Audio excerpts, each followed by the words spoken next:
হিরণের মিছিল আটকালো পুলিশ। শ্যামপুরে হিরণের বাইক মিছিল আটকালো পুলিশ। বাইক মিছিল আটকালো পুলিশ, এমনটা ইতিমধ্যেই জানতে পারা যাচ্ছে। হিরণ চট্টোপাধ্যায়ের মিছিল আটকালো পুলিশ। শ্যামপুরের এই ঘটনা, শ্যামপুরে হিরণের বাইক মিছিল আটকানো হলো। আমরা কথা বলবেন, আমাদের সঙ্গে ফোন লাইনে রয়েছেন প্রতিনিধি রূপম দাস। রূপম, ঠিক কি কারণে হিরণের এই মিছিল আটকালো পুলিশ? দেখো, তোমাকে প্রথমে আমি একটা জিনিস জানিয়ে রাখবো যে হাওড়ার যে শ্যামপুরে যিনি নবাগত প্রার্থী বিজেপি, কয়েকদিন আগে দ্বিতীয় দফায় কিন্তু বিজেপি প্রার্থীর কিন্তু নাম ঘোষণা হয়েছিল। তারপরে নাম ঘোষণার পরে হিরণ চট্টোপাধ্যায়কে দেওয়া হয়েছিল তার যে মামার বাড়ি শ্যামপুর, সেই মামার বাড়ি শ্যামপুরে তাকে দেওয়া হলো।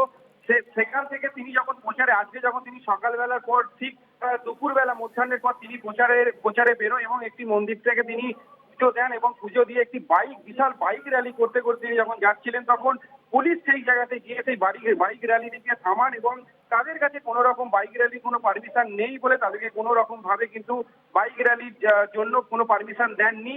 ফলে পুলিশের সঙ্গে একটা বচসা সৃষ্টি হয়। তারপরে বেশ কিছুক্ষণ কথা বলার পরে সেই র্যালিটি সেখান থেকেই বাতিল করে দেওয়া হয়। পাশাপাশি একটা জিনিস জানিয়ে রাখবো, তারা নেবে তখন ওই এলাকার যে সমস্ত দেওয়ার যে সমস্ত যে পাড়াগুলো আছে, সেই পাড়াগুলোতে তারা পায়ে হেঁটে তারা প্রচার চালায় বলে জানা যাচ্ছে।